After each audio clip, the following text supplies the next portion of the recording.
What's going on, you guys? Welcome back to the Neighborhood Podcast.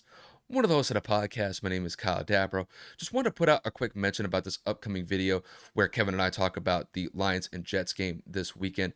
Kevin and I originally recorded this segment on Wednesday, and we were of the mindset that Mike White would be the starting quarterback for the Jets this weekend, but he was not cleared by the medical staff due to the injuries that he sustained against the Bills last week. So Zach Wilson will get the start for the Jets this weekend, and we just wanted to put this out there for transparency purposes. If you guys hear throughout the video where we talk about Mike White instead of Zach Wilson, it was because we recorded this before Mike White's status was updated on Friday by the medical staff. So I just wanted to put that out there so that you guys understand what's going on throughout the video. But I'm not going to waste any more of your time. Let's dive into the video and hope you guys enjoy it. Detroit's fighting to get to 500. New York is trying to stay above 500 and still compete in this division. So I feel like this is going to be the battle of two organizations looking to change the narrative that they've had over the course of the last decade, if not more. So Kyle, between this game between the Jets and the Lions, who do you have coming out on top and why? I'm going to go with the Lions on this one. They've been the more consistent team. And granted, they do have to go on the road to New York to play the Jets. But I think they have the pieces to be able to pull off this road win and get to a 500 record. When I look at the Lions over the last couple of weeks, Kev, they're one of the best teams just within like the last 5 to 6 weeks. Granted, I know there are better teams out there with better records, but as far as offensively is concerned, with the production that the Lions have been able to establish with Jared Goff as a quarterback, they've been extremely effective. They just came off of one of their biggest wins this season, beating the Vikings fairly handily.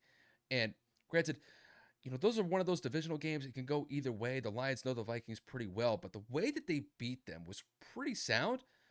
And it's really one of the first time that I think the Vikings have been humbled this year, outside of maybe the Eagles game that took place on a Monday night earlier in the season. And I think that momentum that the Lions have at their back, I think that's going to carry them here.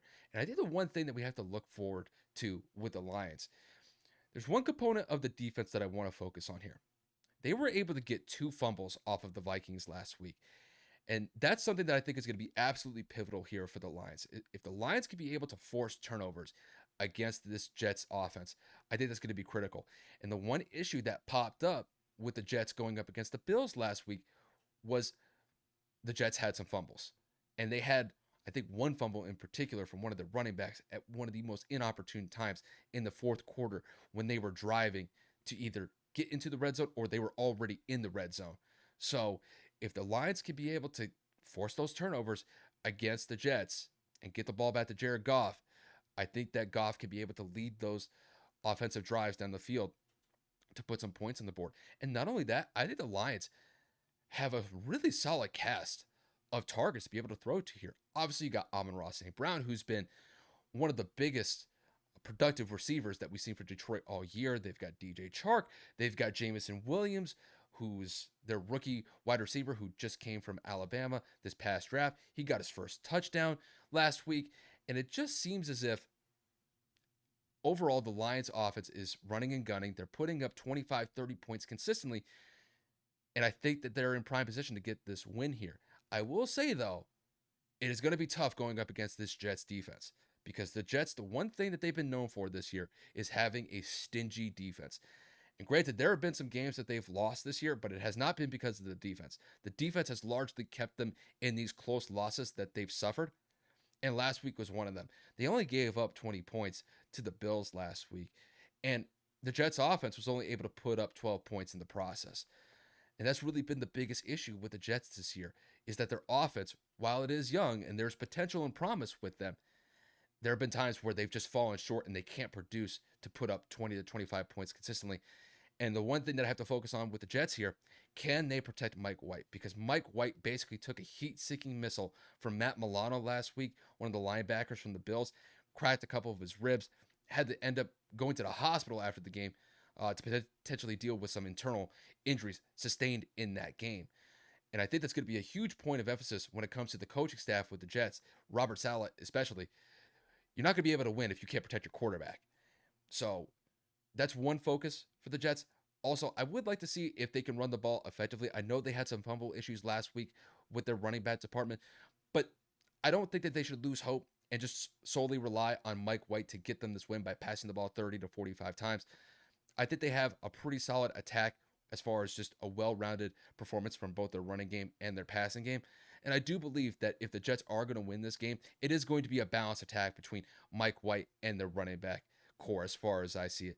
But I just don't see the Jets being able to put up enough points against the Lions here. The Lions have a good offense to work with here. And until they prove me otherwise, the Lions are going to be in prime position to win this game as far as I see it. There's a scenario where I do see the Jets winning, and it would be that defense locking down Jared Goff, forcing him into some turnovers, and then the Jets turning those turnovers into points.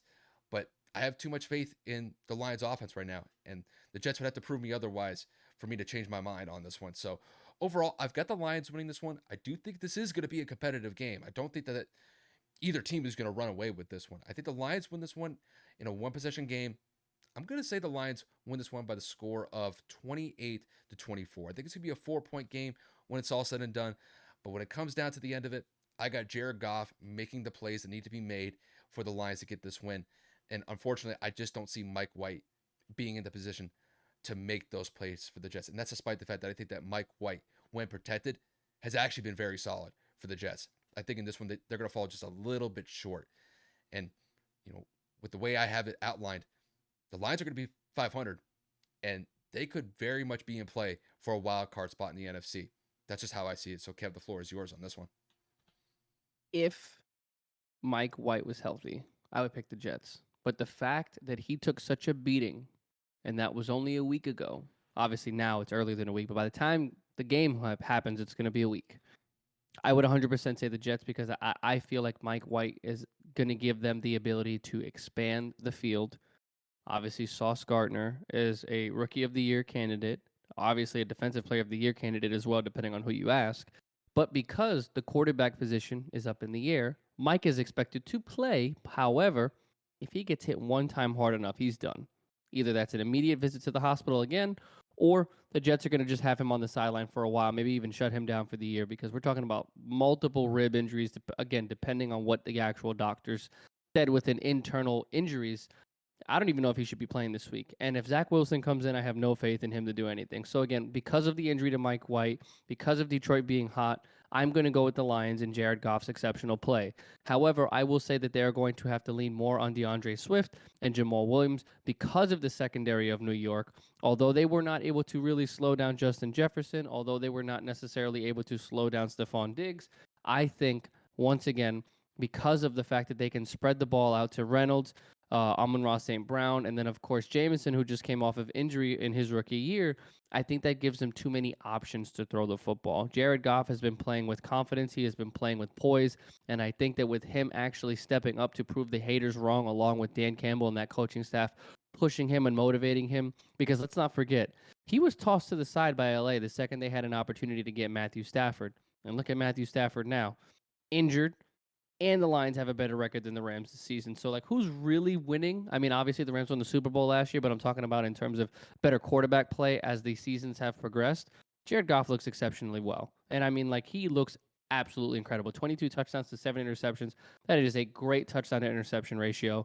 And aside from that, the offense is playing at an exceptional rate, while at the same time, the defense is playing at a phenomenal pace, whether that's taking the ball away, pressuring the quarterback, or just creating turnovers. So, I'm going to go with Detroit. I agree with Kyle completely on the score. It's going to be a tight one. 28-24 seems completely reasonable to me. I know New York is going to be home, so I will give the fact that New York is going to be home, which is why I will give the margin of victory to be like 3-4 points. If they were in Detroit, this may be not a blowout, but I think this would be anywhere from a 7 to 10 point game because I think those Detroit fans are starting to get rowdy at the right time.